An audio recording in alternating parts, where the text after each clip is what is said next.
Nous allons donner la parole à Monsieur Charmoil, qui va nous parler du stress post-blessure et de la reprogrammation de la confiance en soi.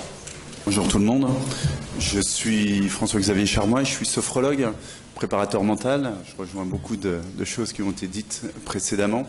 Et moi, je vais avoir plutôt une dimension psychologique, une approche liée à la blessure, mais une approche psychologique.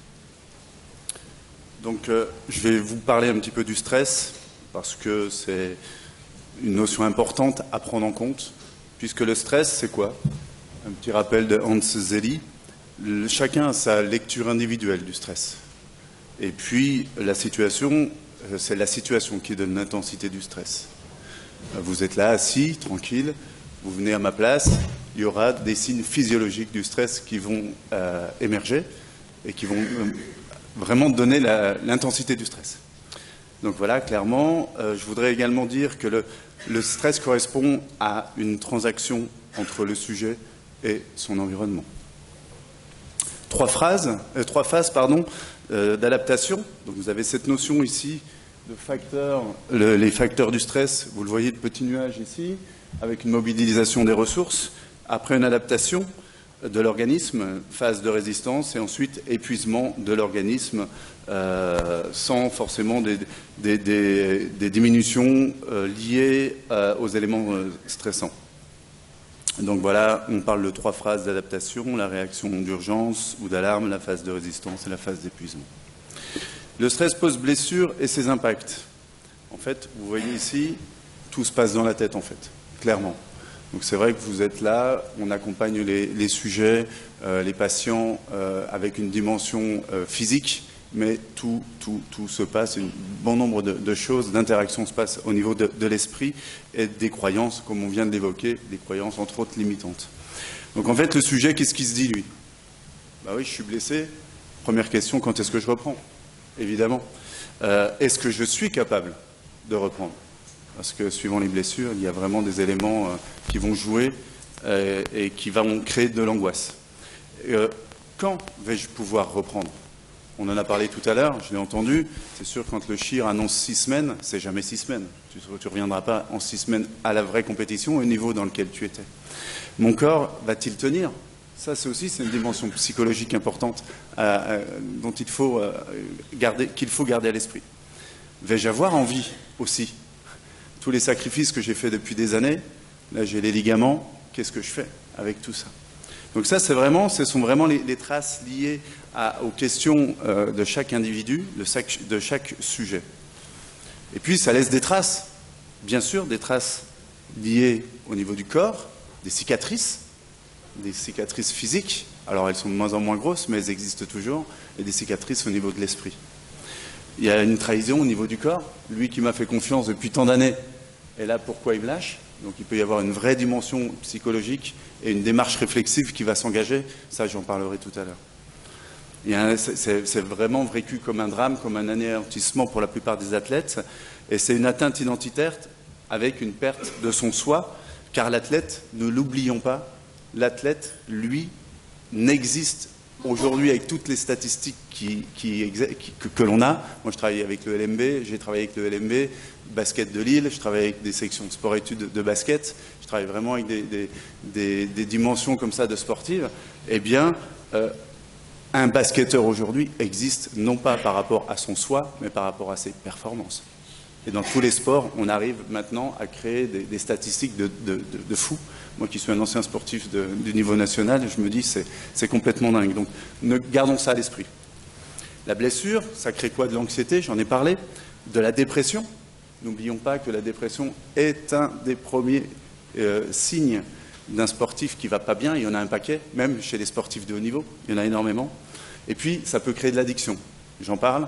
Moi, je travaille avec l'UNFP, l'Union nationale du footballeur professionnel, et ils passent, c'est le syndicat qui passe dans tous les centres de formation, en fait, pour faire de la prévention, et je ne sais même pas si vous en avez une idée, une prévention sur de l'addiction au jeu. Quand j'ai appris ça, j'étais sur les fesses, quoi. Donc on est vraiment là dans des pathologies qui sont importantes à prendre, et des pathologies de l'esprit. Gestion de la douleur, également, et de ses impacts. ça vous en avez l'habitude. L'hygiène de vie, on en a parlé tout à l'heure, l'alimentation, le sommeil, les addictions, je viens d'en parler.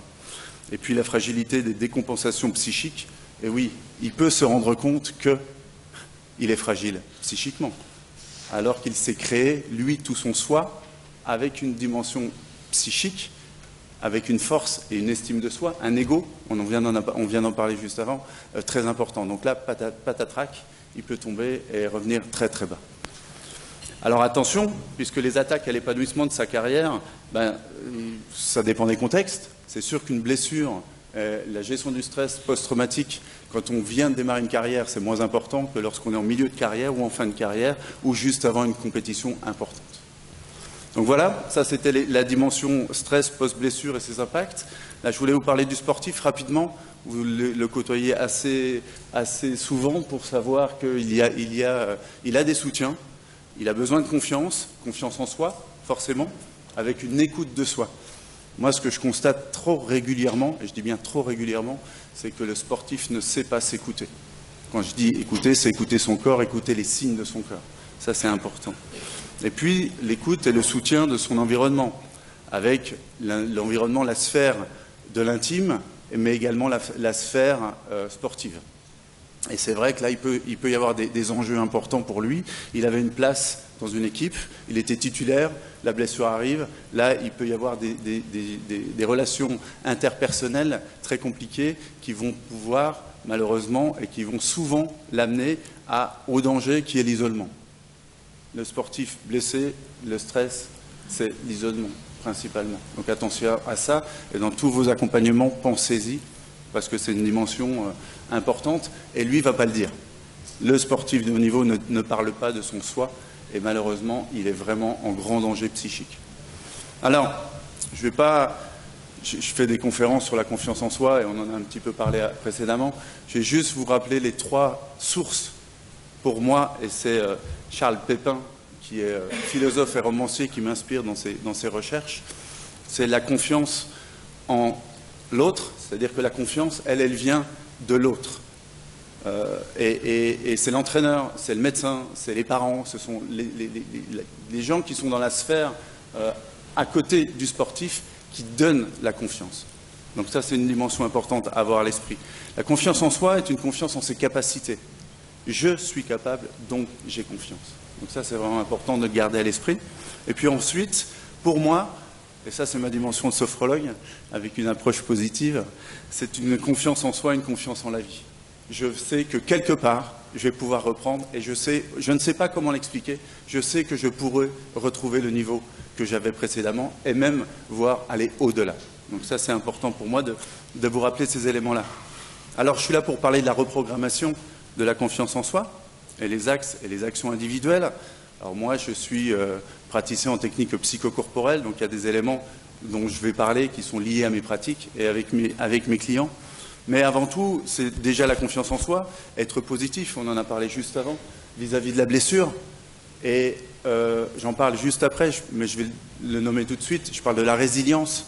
C'est un élément fondamental chez l'athlète ou le sportif quand il veut se réathlétiser. Donc la pensée positive, parce que la blessure, ça peut l'entraîner dans une spirale négative et avec des pensées négatives, donc vraiment développer la pensée positive, la pleine conscience avec évidemment le corps, sans oublier l'esprit, les besoins de réassurance, il a besoin de ça, donc la réassurance, vous vous tenez bien comment on la réacquiert avec ses proches, avec le kiné, avec le médecin, avec tout le staff autour de lui. Donc, j'en parlais, développer sa résilience. Et puis, en tant que prépa mental, on peut se croiser sur beaucoup de points, le dialogue interne est une des causes qui est calamiteuse, vraiment, pour le sportif. Ça peut l'emmener très très bas, donc il faudra travailler sur le dialogue interne, l'imagerie mentale et les visualisations qui vont vraiment l'aider, même pendant la blessure. Pensez-y. Pendant la blessure, il peut se réathlétiser avant même de reprendre une activité physique, par le biais de l'esprit. Fixation d'objectifs, on en a parlé, évidemment. Concentration, qui est un élément important. Et des routines, mise en place de routines. Ça, c'est dans la prépa mentale, c'est indispensable. Et également travailler sur la motivation, on l'a vu précédemment. C'est un processus donc individuel, Et c'est une vraie démarche réflexive, cette dimension psychique. Moyens et outils pour optimiser la reprogrammation de la confiance en soi, je vous en parlais tout de suite, les techniques psychocorporelles. Je vous invite à explorer, vous en avez tous entendu parler, les techniques dont je veux vous parler là, mais ce sont vraiment des outils très très intéressants. La sophrologie, évidemment, tous les champs d'intervention aujourd'hui, d'application de la sophrologie, les champs d'application sont énormes, et entre autres dans le sport. La relaxation, bien sûr, et j'ai mis un S, parce qu'il y a plusieurs techniques de relaxation, Jacobson, Schulz, Nussno-Zelen et autres. Les techniques de respiration, qui sont des techniques de base. Si on prend des jeunes, moi je travaille avec une section sport-études basket à Denain, club de Pro B, ils ne savent pas respirer. On leur a jamais appris à respirer. Et ça, c'est vraiment, vraiment important de pouvoir les accompagner également là-dedans. L'EFT, qui peut être aussi un très bel outil, la PNL, l'hypnose, pour ceux qui ont conscience de ces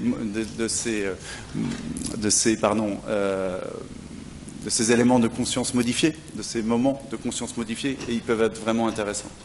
La cohérence cardiaque, je vous invite vraiment à travailler et à faire des recherches là-dessus. Ce sont des outils. Moi, j'ai travaillé avec 2 apprentis footballeurs du Racing Club de Lens avec cet outil, avec des outils de biofeedback, de cohérence cardiaque. Vous avez vraiment d'excellents résultats. Donc, allez-y, travaillez. On pourra en parler après si vous voulez ensemble. L'objectif, c'est bien sûr de relier le corps à l'esprit, de ne pas se focuser que sur le corps, et puis pacifier les deux. Le corps a trahi la psyché de l'athlète ou du sportif, il va falloir les réconcilier, avec une approche bien sûr holistique. Après, n'oublions pas les professionnels de santé qui sont là dans les structures ou à côté des structures, donc encourager tous vos patients à aller dans une dimension avec un suivi d'un psychologue par exemple ou d'un psychiatre, thérapie brève, des TCC, les ACT, tout ça ce sont des choses qui peuvent vraiment aider l'athlète. Puis le suivi d'un coaching mental, j'en parle juste après, bilan motivationnel, on en a parlé. Mise en place de routines, travail sur la concentration, développement de l'imagerie mentale et travail sur les discours internes. J'essaie de me dépêcher. Voilà. L'accompagnement. Les neurosciences démontrent l'impact du mental aujourd'hui. Ça, je crois que c'est indéniable et on peut tous le constater très régulièrement. La préparation des athlètes s'envisage aujourd'hui sur 4 plans, que j'appelle moi 4 piliers quand j'accompagne quelqu'un. Vous avez la dimension d'un sportif au niveau physique. On est tous là dans ce cadre-là. La dimension tactique, d'accord, la dimension technique dans sa pratique, mais également aujourd'hui dans la dimension mentale. Donc la dimension mentale, je vais juste conclure là-dessus. Je pense que c'est pour moi le plus important aujourd'hui dans la réathlétisation, cette dimension mentale. Je voulais vous remercier pour votre présence aujourd'hui, pour votre attention, votre participation sur ce thème qui me tient à cœur, le stress post-blessure et la reprogrammation de la confiance en soi. On pourrait en parler pendant des heures. Hein. Ce sont des vrais sujets. La réathlétisation post-blessure nous concerne tous, et ce depuis plusieurs années. De nombreuses actions, entre autres menées par l'IRBMS, en ce sens, en sont la preuve. Merci en tous les cas de m'accueillir à ce titre. La prise de conscience se développe, les prises de conscience se développent, et avec elle une notion fondamentale dans les suivis et les protocoles, la notion de l'individu en tant que tel. Et je dirais même de l'être, dans toute sa dimension, et dans toutes ses dimensions. Vous l'aurez compris, j'y suis par mes formations, mes convictions et mes courants très, très attachés. En effet, l'humain est de plus en plus au centre de nos attentions, de nos actions, de nos recherches, avec les 3 autres piliers évoqués juste avant, technique, tactique, physique, pour vous, médecins ou kinés. Le 4e pilier, le mental, est celui qui aide le sportif à regagner de la confiance, favorise la reprogrammation et aide à rebâtir sa confiance en lui, en ses capacités, en ses potentiels humains et également sportifs. Comme nous l'avons vu, plusieurs techniques, entre autres les techniques psychocorporelles, lui permettent de revenir dans les meilleures dispositions possibles et nous l'espérons tous revenir plus fort. Parce qu'en fait, oui, plus fort dans son corps et plus fort dans sa tête, car c'est là que tout se joue pour la confiance et la gestion du stress. 2 phrases encore, la blessure peut être une vraie opportunité de prise de conscience pour un sportif, prise de conscience de son corps, de ses limites, et cela peut être également un temps d'éveil sur soi. Donc moi j'y tiens particulièrement. Je voudrais finir là-dessus, restons ensemble, tous ensemble, conscients et attentifs sur l'impact de notre travail lors de nos accompagnements. avec les sportifs blessés pour leur permettre de retrouver la confiance qui leur permettra d'atteindre leurs objectifs. Merci à tous pour votre écoute. Bien. Merci beaucoup.